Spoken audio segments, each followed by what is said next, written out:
ওয়াটগঞ্জে মহিলা খুনে ধৃত এক, আটক ওয়াটগঞ্জে নিহত দুর্গা সরখেলের দেওর, আটক নিহতের দেওর নীলাঞ্জন সরখেল।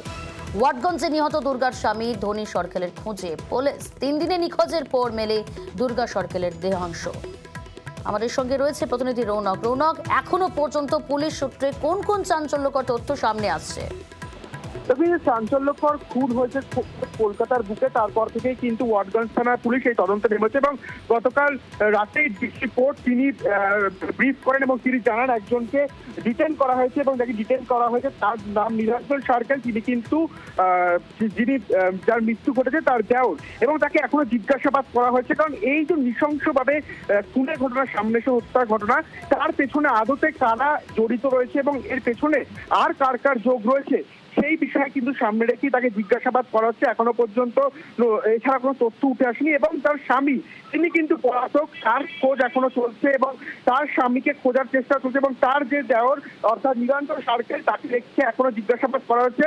প্রায় 24 ঘন্টা কাছাকাছি সময় হতে যায়, এখনো পর্যন্ত কিন্তু তার স্বামী পলাতক রয়েছে এবং যেটা জানা যাচ্ছে যে নীলাঞ্জন সরখেলকে গতকাল রাত থেকেই ওয়াটগঞ্জ থানায় জিজ্ঞাসাবাদ করা হচ্ছে এবং জিজ্ঞাসাবাদ করা হচ্ছে একটাই কারণে, কারণ এই যে ঘটনা ঘটেছে তার পেছনে কারা জড়িত রয়েছে এবং আদতেও অন্য কোনো বিষয় ছিল কিনা এই ঘটনার পেছনে, এই বিষয়টি সামনে রেখে কিন্তু এখনো জিজ্ঞাসাবাদ চলছে এবং আপাতত এই ঘটনায় একজনকে ডিটেন করা হয়েছে এবং আরো বেশ কিছু জনকে সন্দেহভাজনের একটা তালিকায় রেখেছে পুলিশ, কারণ পরবর্তীকালে যদি দরকার পড়ে তাদেরকেও। স্বামী তো এখনো পর্যন্ত পলাতক এই ঘটনায়, দেওরকে তাকে জিজ্ঞাসাবাদ করা হচ্ছে। এছাড়াও পরিবারের শ্বশুরবাড়ির পরিবারের অন্যান্য সদস্য তাদেরকে আটক বা তাদেরকে জিজ্ঞাসাবাদ কিছু করছে পুলিশ? দেখো, এখনো পর্যন্ত শ্বশুরবাড়ি কাউকে ডাকা হয়নি, কিন্তু সন্দেহভাজনের যে তালিকা রয়েছে সেই তালিকার মধ্যে এই যে বেশ কিছু জনের নাম উঠে আসছে, এটা পুলিশ সূত্রে জানা যাচ্ছে যে তাদেরকে কিন্তু পরবর্তীতে তদন্তের সাথে ডেকে জিজ্ঞাসাবাদ করা হলেও হতে পারে, কিন্তু এখনো পর্যন্ত তার দেওরকেই জিজ্ঞাসাবাদ করা হচ্ছে। এছাড়া কিন্তু এখনো পর্যন্ত ওয়াটগঞ্জ থানার তরফ থেকে অন্য কাউকে জিজ্ঞাসাবাদ করা হচ্ছে না। প্রিয়াঙ্কা, ধন্যবাদ রৌনক।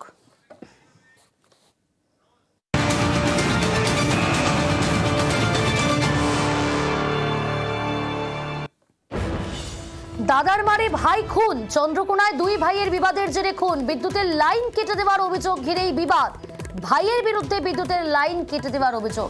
কথা বলবো, রয়েছে আমাদের সঙ্গে প্রতিনিধি সুকান্ত। সুকান্ত, ঠিক কি ঘটনা, ঘটনার সূত্রপাত কি নিয়ে? দেখো প্রিয়াঙ্কা, যেটা স্থানীয় মানুষ জানাচ্ছেন যে 2 ভাইয়ের মধ্যে গন্ডগোল হয় এবং গন্ডগোলের মেন কারণ হচ্ছে বিদ্যুতের যে সংযোগ, সেই সংযোগ বিচ্ছিন্ন করে দেওয়া।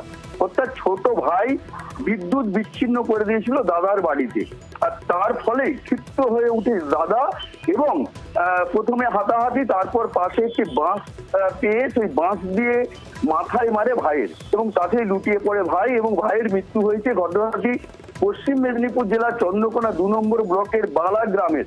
জানা যায় ওই গ্রামে শীতলা পুজো ছিল এবং বাড়িতে আত্মীয় স্বজন ছিল সেই সময়, এবং শীতলা পুজোর রাতেই এই বিদ্যুৎ বিচ্ছিন্ন করে দিয়েছিল ভাই। এর ফলেই মানে ক্ষিপ্ত হয়ে উঠেন দাদা এবং ভাইকে মারধর করে এবং বাঁশ দিয়ে মাথায় মারার ফলে ভাইয়ের মৃত্যু হয়। প্রথমে তাকে আহত অবস্থায় চন্দ্রকোনা গ্রামীণ হাসপাতালে নিয়ে যাওয়া হয়, তারপর ঘাটাল সুপার স্পেশালিটি হাসপাতালে নিয়ে আসা হয় এবং সেখানে তার মৃত্যু হয়। এই ঘটনার পরে চন্দ্রকোনা টাউন থানার পুলিশ দাদাকে গ্রেপ্তার করেছে। ধন্যবাদ।